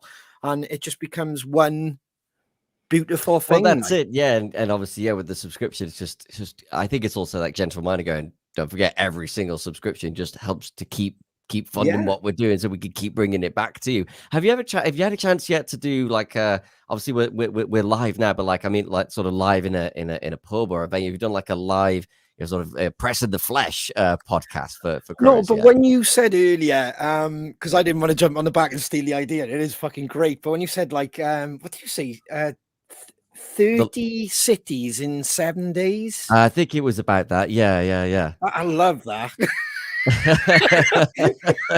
My liver didn't. I tell you what, his measures, fucking hell. I don't know how much is in the budget. Let's go. But I'm seeing Primordial meets those down. Primordial meets Crowcast live cast in a venue, a real cool pub somewhere. Maybe it's me, Moose, and Jews, and three of you guys on stage. Maybe we could chat live with people. Dude, this is certainly over a pint. Like, there's so many ideas off the back of this, right? And yes, 100%. You go and you do something because you're not doing what you were supposed to be doing, like going out and gigging and stuff. So you do something, and something always comes of something. If you do fuck all, nothing comes of it. And it was just an idea to connect with our fans who's been there with us. So it's just connecting with them. We weren't thinking of a bigger scenario, right? Until we got to the point where, hey, it'd be good to get some guests on. Then that door opens. You get some guests on. Then you meet an industry. And then you're talking about that industry. Then they know people. They're putting up on their... And then all of a sudden, that network and the community is growing organically. Keep coming back to it organically. It's not money orientated. It's giving power and a platform for people. Look at all those wonderful people with their comments there. They got a voice, bro. And they're here every week with us, that we love them to bits. They come to our shows. There's little ditties that we make on this Crowcast that we do live. And they get it. They know straight away. That is so powerful. And that is the main reason we do what we do. Like, that drives me. It's like, what comes next? And then, I can't tell you too much, but the idea you just had there, we were thinking about taking Crowcast on tour. Yeah. And doing those specific things, and then maybe do a little acoustic set, so I don't want to give too much away. Yeah. That was an idea. But there's other things that have happened now because of this platform, because we have secured a HQ for us. So there's lots of stuff in the pipeline. Oh, that's exciting. But that's only because, dude, we fucking did something. And it comes back to when we started this whole conversation and interview with you, you got up off your ass, dude, and you went and fucking did it. It wasn't about the figures. It wasn't writing down. The business plan came later. First, you had to go and see what you're capable of doing as an individual. And then that shit, the minute you go to the next level and open that door, nobody knows what the fucking future is going to bring, but at least you're in the moment. You're fucking moving forward. As Dory on Finding Nemo would say, just keep fucking swimming. but without the fucking. Hold on. Dory's my idol. Oh, there we go. I love it. That says it. Honestly, fucking all. It's in the I stars. used to have that.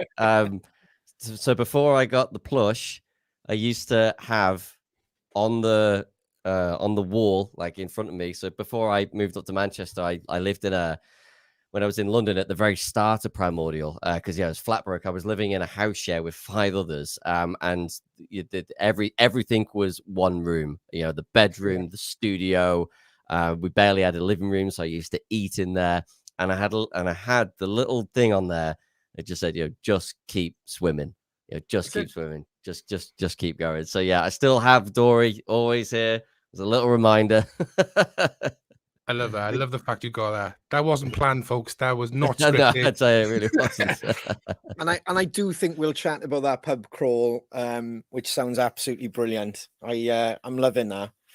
I'm loving that. A few days on the road, constantly, show after show. Do you know what I mean? And that's almost like a diary then of what are you like on day 3 or day 4. Yeah, it was it was like that. Yeah, and like the first, it gets tough.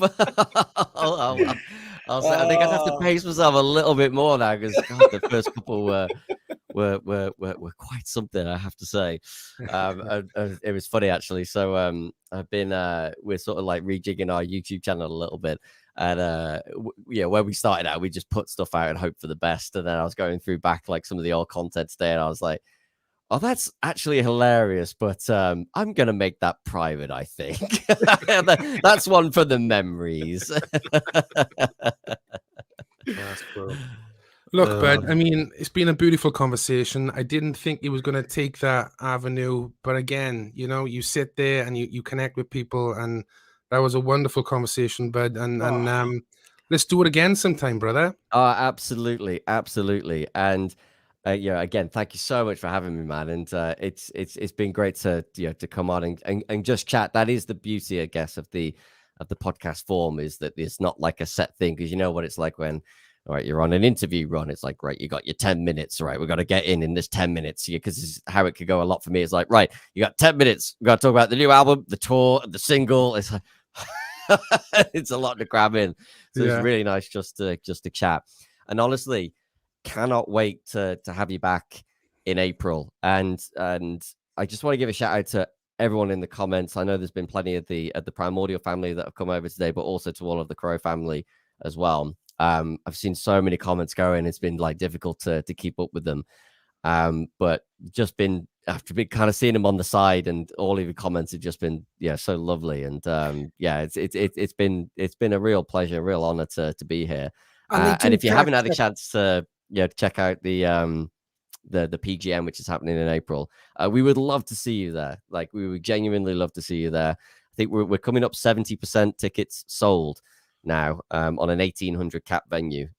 So it's going to be a big night. It's going to be a big night. And I think the fact that we had you guys play at Primordial Presents at Rebellion in Manchester in 2019. You just did your download show, and we knew, like, it was so obvious back there. I was just watching. I was like, oh, it's going to happen. Obviously, COVID massively got in the way, but to see everything that you have done despite COVID, from that 400 cap show in Rebellion, to then we're going to see a headline in Lincoln to up to 1,800 people, I'll have a little tear in my eye. It'll be a beautiful thing. It'll be amazing to see. I think when it comes to bands and all of these things, like I said earlier, always keep an eye on bands. It's like seeing your children sort of grow and develop, and so I'm always there keeping an eye on things. So it's been amazing to see you guys grow the way you have done over the past few years, and I've even like. It might not be on every single comment, but I can guarantee you I'm there every step of the way going, nice one, guys, and always there cheering you on. Top man. Thank you so much, Pete. Hey, keep doing what you're doing, brother. A wonderful thing you got going on there with Primordial. And like I said, we'll do this again. We'll have another chapter, and we'll Absolutely. get very quickly. So what's the name of the new album? You're going to give me the exclusive? Oh, I put him on the spot now, aren't I? It's what did you say earlier? Press the Flesh. There it There you is. go. I've named I've Remember named that. the new album for Those Damn Crows. There's There the we go. exclusive, everyone. We'll keep in touch, buddy. I promise you that. All Absolutely, right. guys. Thank you so much. Take Pleasure. care, Pete. Ta-ra, Take care now. Pete. Bye-bye. Bye-bye. Oh, man, that was incredible. Absolutely chat. incredible. Yeah, a lot of people putting up one of their favorite episodes. If you want to follow Pete, I'll just put there's all his socials running along the bottom. Please go and support the radio show. They've been great supporters of the Crows really early on. So it wasn't like they just kind of jumped on board halfway through or anything. They like Pete said, they genuinely pushed us from the start. Been around his house, had a nice cup of tea around his house, which was fab. I did like a few of his ideas there. A bit of a pub crawl live radio show. How many days can we actually go for? There's definitely something by there simmering. Yeah, that's interesting. Like, but yeah, for anybody catching up, it will be this will be available on iTunes and Spotify on the Crowcast audio version as well, because there's a lot of people at the moment who said good night early on, but I know they will catch up on the episode because obviously we're on a weekday. It is late. So yeah, don't forget to check that out. I'll put it up on the socials in the week. Shall we say hello to the boys? Let's bring the Crows in. We've got a full house. There they are. Got a full house tonight. There's Lloyd, and Dave's got a special guest. There he is. Oh. Sorry, motherfuckers. There he is. Oh, boy. Sleep On my seat, so I had to. I was like, oh, then when he asked the album title, I was like, oh, no. You know me better than I, Lloydo. I know you. Why? Oh man, it's exciting. Album 3. Yeah. 3. Yeah. That's not free. Yeah, what an episode. What a cool guy. Fantastic story behind the radio show as well, because like I said, we know a lot of people who subscribe to it and stuff, but it was nice to have an insight to it, and obviously how they're doing now, how they progress, the passion behind it. Just fab, boys. Do you enjoy it? Yeah, it was cool. It was cool, man. It was cool. Interesting guy, isn't he? Yeah, and your uncle subscribes to it as well, Dave. My uncle Yeah. or my cousin? Oh, is John. it your cousin? My cousin Jonathan? Paul. Jonathan. John. Winchurch? I haven't got an uncle called John. Ah, there we are. Are you have sure? now. You have Yeah, I'm now. fucking sure. Well, you Yeah, have now. very sure. Sign him up. Sign him up. Nah, He is you're now. lying, Dave. You're lying. He's your You're uncle lying now. to make friends. He's now I'm your fucking uncle. very sure I haven't got a cousin called John. I'm telling you now. Well, he is from now on. He's your uncle. There You we got go. John Yeah. Paul. John Hey, Paul. uncle. That's brilliant. No idea. It's brilliant. You don't get to pick your family, they say. Fucking do right. Amazing. How's the boys? How have you been, Shane? You all right? Yeah, I'm good. My ears are a bit worn out from all the listening. Oh, from the mixes, not just listen to me and Ronnie. No, the mixes, but the mixes. Oh, I've just seen now we've got a few extra. Ooh, have we now? Ah, no. Oh, you tease. Good God. Right, let's move Oh, on. he's gone. Oh, it's exciting times, isn't it? That's what I mean. It's yeah, for anyone who doesn't know what we're on about, we're getting mixes sent over because there's a time difference where it's currently in LA. Is that where it is at the moment? It's in LA, yeah. It's just being mixed in time LA. difference. So it's like where we're winding down, he's winding up, Jay's winding up. Yeah. And so it's kind of like late nights waiting for a mix to come through. So you can listen to it before bed. And Sometimes then you're all wound up thinking about it, going to bed. And Yeah. Well, I stayed up till 3:00 yeah. last night, talking Christmas, to isn't it? Jay, and it was brilliant. I'm knackered, but it's so exciting. So wouldn't have it any other way. It's a massive 8-hour difference, 8 hour Yeah. behind. So now he's just had his lunch and he's kind of getting back to it, and we're thinking about Is he? winding How do you down. know that? Well, like, if he's like a normal person, he'll have his lunch about midday. So you have lunch at midday, do you? Yes, I do. And you're normal. No, actually, I have No, breakfast exactly. about midday. I have my breakfast about midday, lunch about 5, dinner about 9. Everybody's just day- Like a normal with this person. dietary plan. Like a normal person, right? David, you got to stop eating Alright. before 8 o'clock. There we go. Shall we have some birthdays and shout outs? Absolutely. First shout out, Emma Ashcroft. Hello, Crows. Please, can you say a happy birthday to my daughter Leah and my best friend Claire, who share their birthday on Thursday. Leah, my firstborn, turns 22, and Claire knows she comes second on Crowcast Tuesday unless I make her sit through all your shenanigans. Sorry, Claire. Looking forward to celebrating with you both in a couple of days. Lots of love. Happy birthday, Leah. Happy birthday, Claire. Happy birthday! birthday. Doddy White. It was your birthday yesterday, brother. Happy birthday. Happy birthday! Elizabeth Turner, it was your birthday yesterday. Happy birthday, Liz. Happy birthday! Happy birthday.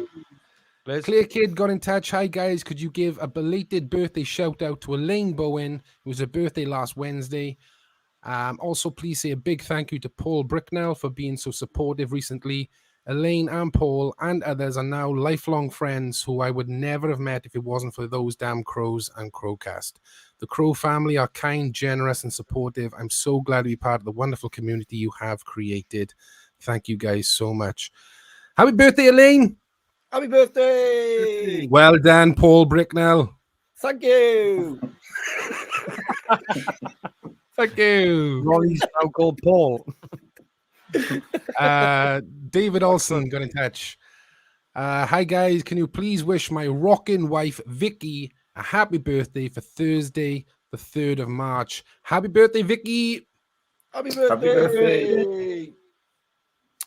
Our brother Bowser from those massive wagons. It's his birthday today. Happy birthday, brother. Happy birthday! Happy birthday, brother in peace. And last but not least, Wendell Kingping, singer and frontman of rock band Perla. You know when you've had one. It's his birthday today. Happy birthday, bro. Happy birthday. Oh, you caught me. You know Ed. when Happy birthday!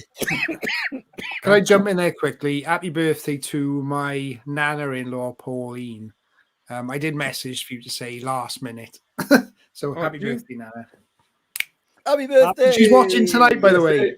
Happy birthday, Nana She's Pauline. watching tonight with the Westcott family. Pauline. Happy birthday, Pauline. Pauline. Happy birthday, P's and lovely. Q's. No, absolutely. Don't worry It's about on best behavior. that. Don't worry about that. Oof. And that's Did you know tonight? all the birthday shout outs. Fab. Well, Shiner's been busy this week. You've had to do a bit of a playthrough, Shiner, of Going Down. So I'm going to play that video quickly, and then you can explain what it's all about, if that's cool with you. That's out, my friend. Awesome. So this is Going Down. Shiner's done a playthrough of it, and it's all for... Can you tell us what it's for? Sorry, Shine. STL Tones, the Colin Richardson Kemper Pack. Nice. Perfect. We'll come back to you in a second. You can tell us all about that. Cheers.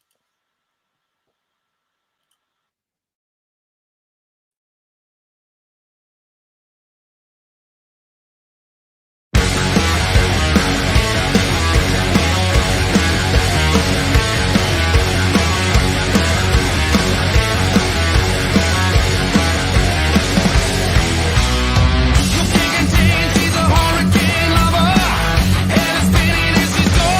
down.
Oh, good job, Shiner boy. Good Well, job. Like fucking Martin Scorsese. Yeah, All the little camera angles and cutaways and Uh, I had nothing to do with lockdown. That's what it was. do you want to tell us a bit about that, Shiner? Yeah. So basically, there we are. There's Colin and Chris. So these are the guys who recorded the second album with us. So what Colin and Chris have done, they've made their favorite guitar tones. So what you can do, you can log on to stltones.com, search for Colin Richardson pack. Then if you have Pro Tools or a DAW, there's a plug-in version. Or like me, I got the Kemper version. And then it's not set tones, you can alter them how you want, but it is the Colin Richardson magic. So And it's they do sound good. basically, and it's your guitar tone that we use in the album, right? Yes. So if you want to sound like Shiner, go get it. Yeah. And basically, I did say choose preset 1. Number 1. Yeah. I you want use to sound like a lot more miserable middle-aged bastard. Download it now. I'm only joking, Shiner. Yeah, middle-aged bastard. You're fucking brilliant Miserable salesman, dude. 21-year-old bastard. Yeah, and then he's also got famous guitar tones in it from famous records. So yeah, Oh, very that's cool. the guitar. You're not going to go wrong with a Colin Richardson guitar tone package, you. Let's face it. There we go. To So be if you're- honest, I went through all 90 of them, and there's not one bad tone in there. Yeah. And he went back to number 1. I did. Yeah. The number 1 at 71 was it? I think I used. Oh, there we are. So yeah, He's got a 1 in there. yeah, The was one. cool. Yeah, Got a 1 Number in there. one. 71. Yeah. PB6505 job done. So yeah, so stltones.com, Colin Richardson. Nice. Good man, Shiner. Good man. Let's see. Let's do a bit of a giveaway and.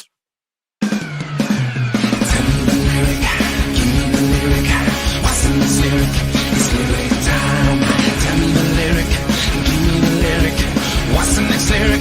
It's lyric time. What's the next line? What's the next line? What's the next line?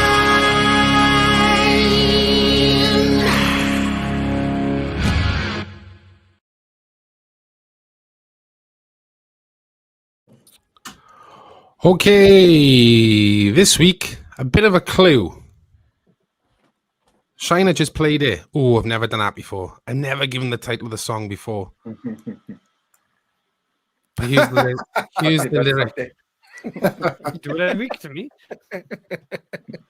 I swear the rumors are true. I swear the rumors are true. What's the next line? Go. Dave, did you know? Matt Bags. Yeah, let's not jump the segments this week. Caught me out there, dude.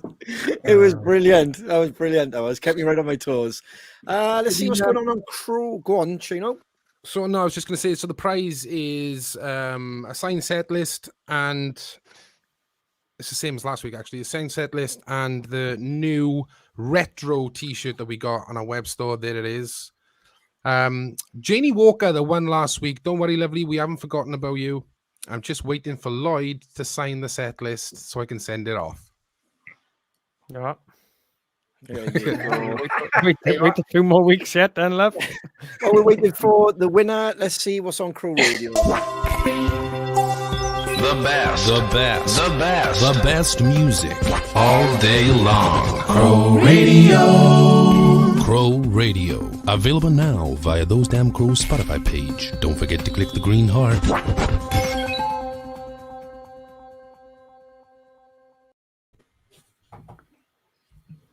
Here we go. Noswaith Star, people. It is St. David's Day. So we've stuck with a Welsh playlist, Welsh artists, which there are many, and they're all top quality. Is this up on the screen, Ron? It is on the screen, my son. There we go. So to start with, we have. Is there any other song to go with? Delilah, Tom Jones. Oh, Welsh classic. anthem. Followed by our good friends, Florence Black with Zulu. Friends. followed by our good friends, The Alarm, 68 Guns, So two followed by numbers. our even better friends, Feeder with Buck Rogers, Yes, good friends. followed by even better friends again, and relatives, Hand of Blood, followed by Manic Preachers, Slash and Burn, Cracking tune. followed by Yeah. our good friends, The Blackout, Children of the Night, Sean Smith, isn't it? Skindred, Nobody, Stereophonics, Bartender and the Thief, Budgie, Bread Fan, Tune. Valhalla awaits. Can I just go back to number 9 there? You know the bartender and a thief? Yeah. I knew a girl like that once. She was a bartender and a thief. And a True thief. story. True story. Anyway, Drop carry on on. the till. Oh, yeah, there it was. Valhalla Skindred, Awaits. Valhalla awaits our Welsh friends. Great new band they are. The Absolutely. biggest band in Wales, Scarlet Rebels. There they are. They are the chart toppers now. Biggest band Yep. in Llanelli. You should have put him number 7, Dave, not 12. Bonnie Tyler, Total Eclipse of the Heart. Nails by our good friends, Funeral for a Friend, who are on tour currently. Yeah, playing tonight in Cardiff. Yeah, they are, yeah. Yep. Blossom by our good friends, Tribeless, who supported us in the Tram Shed recently. Again, supported us in the Tram Shed recently. Hannah Dimes with Looking at You. Followed by Us. It's an acoustic version of Who Did It. Mm. So I mixed it up a bit. Oh. Then we got Road Rage, Catatonia. Ringleader, Phil Campbell and the Bastard Sons.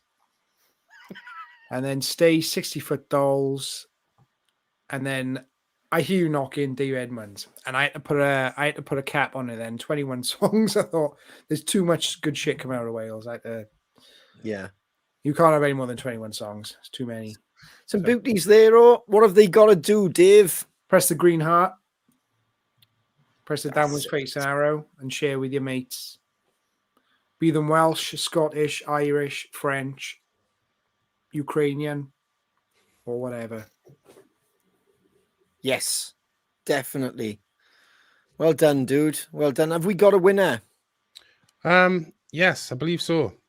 The lyric was from the song Going Down, as I was trying to play the playthrough. I swear the rumors are true. She'll drain the life right out of you. It's Dracula. She'll drain the life. The winner is lots of people had it right. Congratulations, everybody, but only one winner. There can be only one. And we're going to go with Annie Joyce. Congratulations, Annie. You were the first one up. Well done, Annie. Well done, Annie. Send us your size and your address, and we'll get that out to you in the post.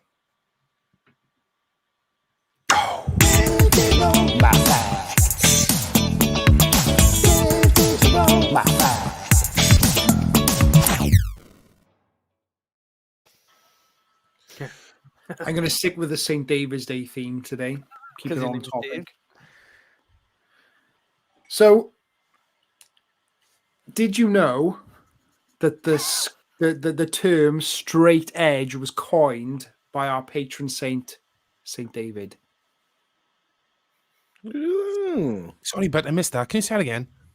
The term straight edge was coined by our patron saint, St. David.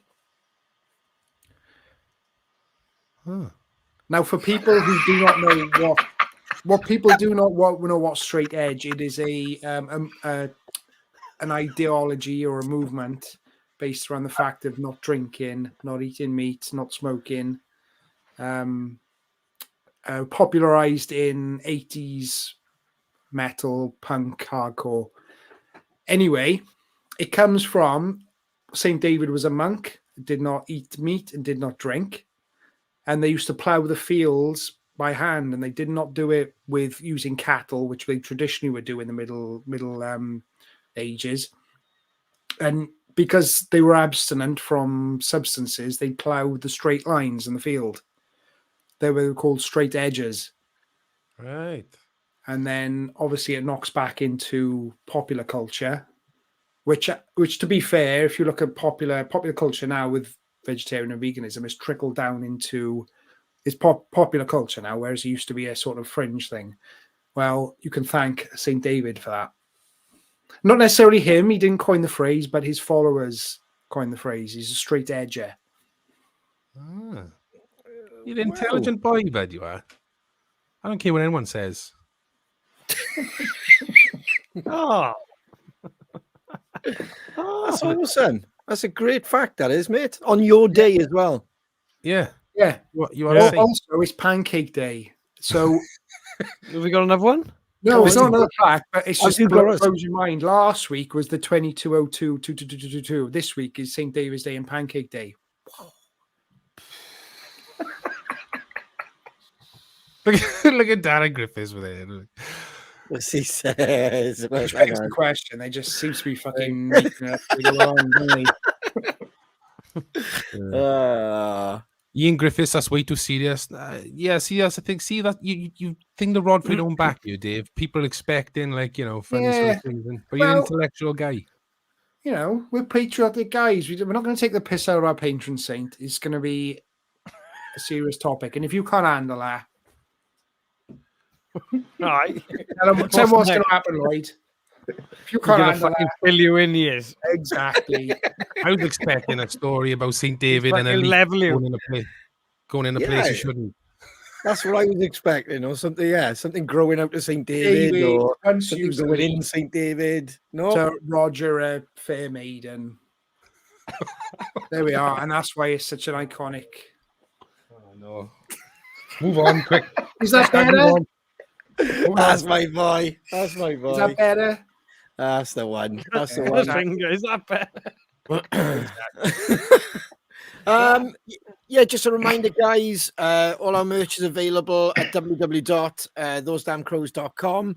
And of course, tonight's awesome chat with Pete Bailey will be available this Friday on all streaming platforms, Acast, Podcast, Spotify, and many others.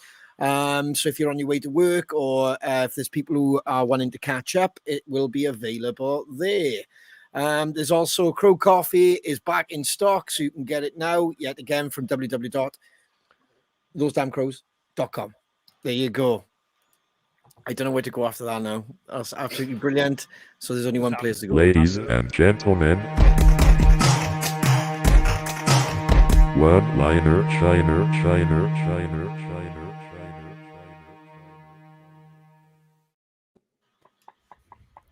The joy of them photos, please. Well, Here's the new If- ones. well, yeah. Ladies and gentlemen, one-liner, shiner.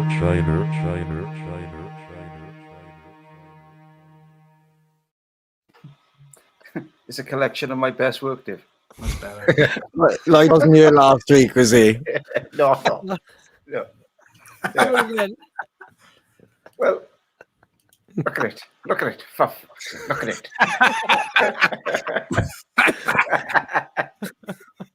Yeah. Oh, there we are. Look. That's the nice one, that is. That's the Yeah. nice Oh one. yeah. Everyone's the best. Oh, man. Well, all I'm going to say, boys, is thank Dave for the fucking history lesson. Yeah. And let's go. That's cool. Crow family, this has been Crowcast episode 88 with our special guest Pete Bailey. Thank you so much for joining us tonight. Let's do it all again, same time, same place, next week, live at 9 on Crowcast, episode 89. Stay safe, Crow family. Look after each other. No star. Who said rock